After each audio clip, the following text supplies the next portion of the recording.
ঢাকার বর্জ্য থেকে বিদ্যুৎ উৎপাদন করবে চীন। সাভারের আমিনবাজার ল্যান্ডফিল্ডে বিদ্যুৎ স্টেশন স্থাপনের আগ্রহ প্রকাশ করেছে দেশটি। সেখান থেকে ৪২ মেগাওয়াট বিদ্যুৎ যোগ হবে জাতীয় গ্রিডে।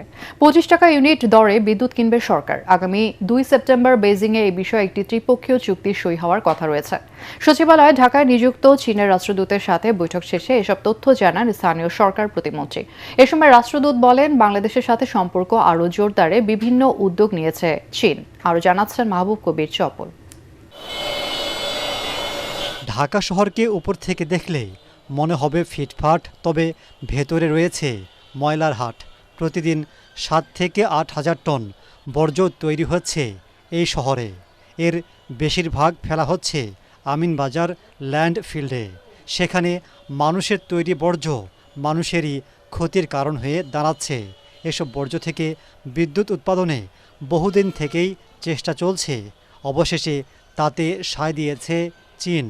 সিটি কর্পোরেশনের জায়গা ভাড়া নিয়ে বিদ্যুৎ কেন্দ্র বানাবে তারা। উত্তর সিটি কর্পোরেশনের ওয়েস্ট টু এনার্জি প্রজেক্টটা তাদের দেশের কোম্পানি করছে। সেখানে সিএমইসি কোম্পানি অলরেডি তারা কার্যক্রম শুরু করেছে এবং আগামী ১.৫ বছরের মধ্যে তারা জাতীয় গ্রিডে ৪২ মেগাওয়াট বিদ্যুৎ ওখান থেকে দিবেন। সেটার একটা চুক্তি স্বাক্ষরের অনুষ্ঠান রয়েছে চায়নাতে।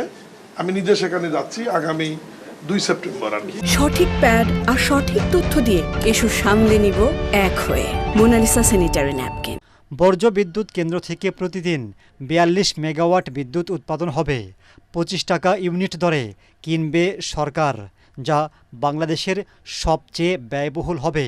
তবে বেশি দামে বিদ্যুৎ কিনেও লাভ দেখছেন স্থানীয় সরকার প্রতিমন্ত্রী। ২৫ টাকা ইউনিট, এটা এমনিতে মনে হচ্ছে অনেক বেশি, কিন্তু আমাদের লাভটা হচ্ছে অন্য জায়গায়।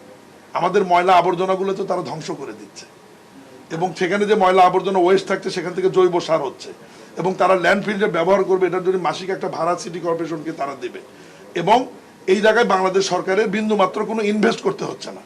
তা আমাদের তো ময়লা আবর্জনা একটা বড় বোঝা এই জাতির জন্য, ঢাকা শহরের জন্য। বাংলাদেশের অর্থনীতি, বর্জ্য বিদ্যুৎ, গ্রিন এনার্জি, বস্তি উন্নয়ন সহ বিভিন্ন খাতে সহযোগিতা বাড়াতে চীন আগ্রহী বলে জানান দেশটির রাষ্ট্রদূত।